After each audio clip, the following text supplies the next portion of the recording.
Welcome to Suman TV. నేను మీ నవీన్. ప్రస్తుతం నేను కేపీహెచ్బిలోని ట్రీట్మెంట్ రేంజ్ హాస్పిటల్లో ఉన్నాను. మనతో ఉన్నారు ప్రముఖ సైకోసెక్సాలజిస్ట్ డాక్టర్ సునీల్ కుమార్ రెడ్డి గారు. హాయ్ సార్, నమస్తే అండి.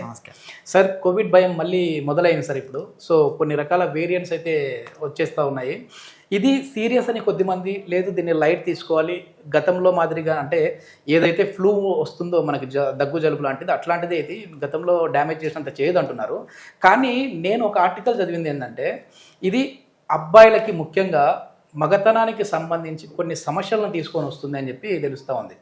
అసలు పోస్ట్ కోవిడ్ గతంలో చూస్తే ఎట్లున్నది, ఇప్పుడు కొత్తగా వస్తున్న ఈ వేరియంట్ వల్ల ఇట్లాంటి అంగస్తంభన సమస్యలు కావచ్చు, ఈడీ ప్రాబ్లమ్స్ ఎట్లా ఉండబోతా ఉన్నాయి?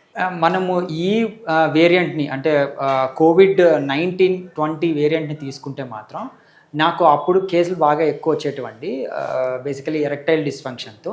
అంటే పోస్ట్ కోవిడ్ తర్వాత ఏమైంది అంటే రికవరీ పీరియడ్ తర్వాత, అంటే కోవిడ్ వస్తుంది, వాళ్ళు ఐసీయూ అడ్మిట్ అవుతారు, తర్వాత రికవరీ అయ్యి బయట వచ్చిన తర్వాత ఎరెక్టైల్ డిస్ఫంక్షన్ అనేది లాంగ్ టర్మ్ ఇష్యూగా వచ్చేది.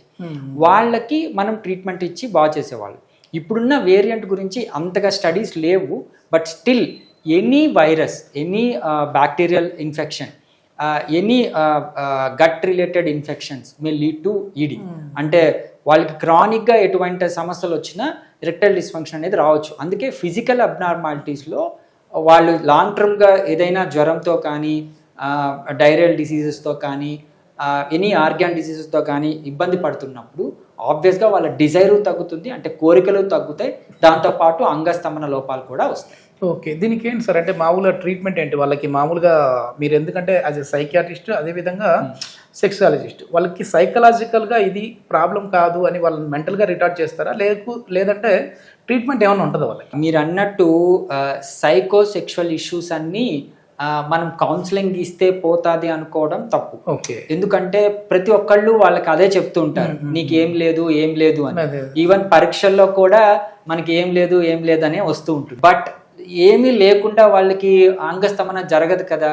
బేసికలీ వాళ్ళ బేస్ ఏంటి అంటే అంగానికి రక్త సరఫరా తగ్గడం, దాన్ని ఇంప్రవైజ్ చేస్తాము.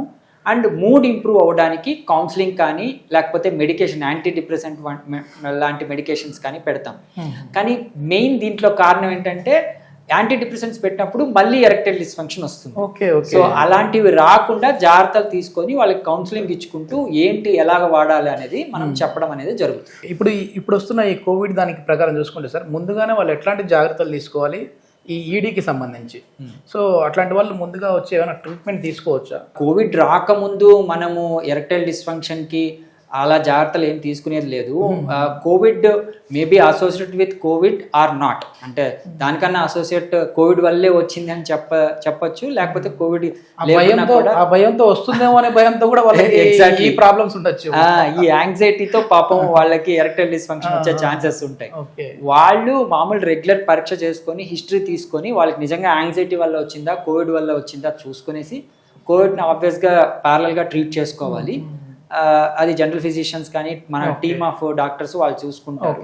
తర్వాత ఈ ఎరెక్టైల్ డిస్ఫంక్షన్కి నిజంగా వాళ్ళకి ఈ యాంగ్జైటీ వల్ల వచ్చిందా లేకపోతే ఇంకేదన్నా లోపాల వల్ల వచ్చిందా దాన్ని బట్టి మనం ట్రీట్మెంట్ ఇవ్వాలి. ఈ సైకలాజికల్ ఈడీ అంటుంటారు కదా సార్, అంటే ఏంటి దాని మెయిన్ డెప్త్ ఏంటి సార్ దానికి?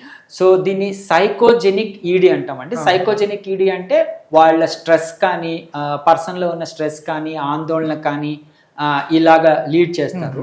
కానీ విచిత్రంగా ఏంటంటే పార్ట్నర్ యాటిట్యూడ్ కూడా వీళ్ళకి ఎరెక్టైల్ డిస్ఫంక్షన్ ఇస్తుంది కొన్నిసార్లు.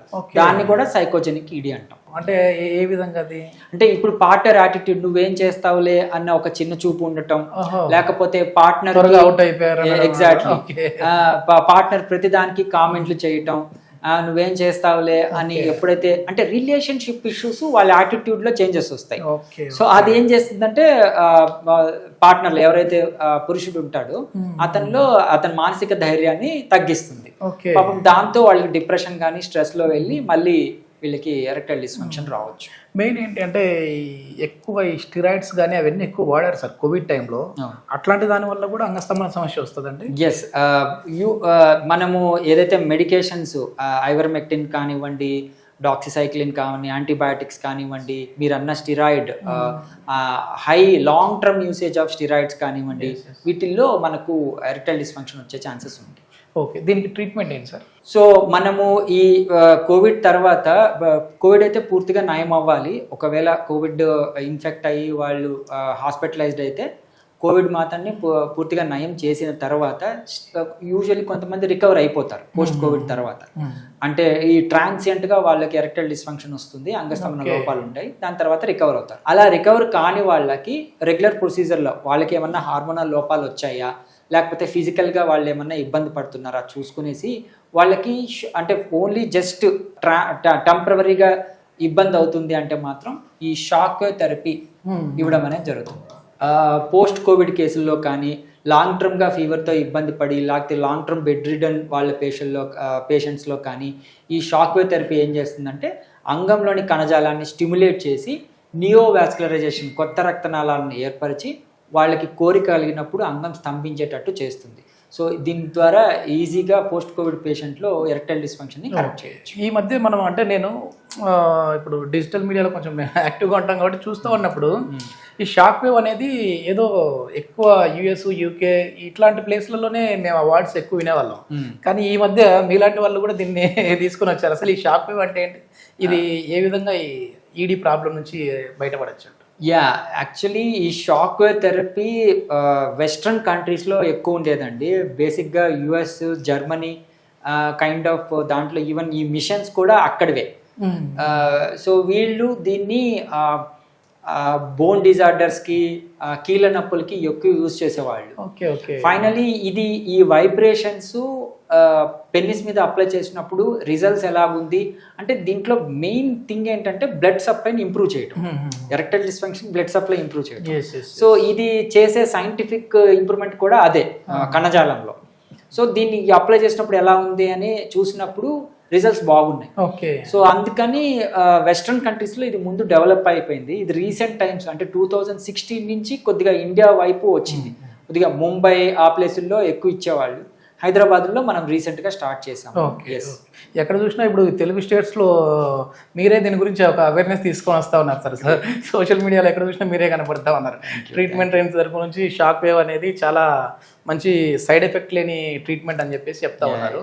ఎట్లా ఉంది రిజల్ట్స్, ఎట్లా ఉన్నాయి సార్? సో రిజల్ట్స్ గురించి మాట్లాడితేనండి, ముందు మనం మెడికేషన్స్, ఇంజెక్షన్స్, పెన్నియల్ ఇంప్లాంట్స్ పేషెంట్కి ఒక లిస్ట్ ఆఫ్ డ్రగ్స్ ఇచ్చేసి ఒక 10-20 డ్రగ్స్ ఇచ్చేసి మనం చేసేవాళ్ళు. ఇప్పుడు ఏంటంటే ఈ షాక్ వేవ్తో డ్రగ్ లిస్ట్ తగ్గిపోయింది, వాళ్ళకి ఇంజెక్షన్స్ తగ్గిపోయాయి, పెన్నియల్ ఇంప్లాంట్స్ వరకు వెళ్ళట్లేదు. సింపుల్ ఈ షాక్ వేవ్ థెరపీతో ఇంప్రూవ్మెంట్ వస్తుంది. ఆల్మోస్ట్ మనకు 80% కేసెస్కి పైన వితౌట్ మెడికేషన్, ఎన్ని వయాగ్రాస్ లేకుండా ఇంప్రూవ్ అయిపోతున్నారు. సో చాలా బాగుంది. Thank you sir. Thank you.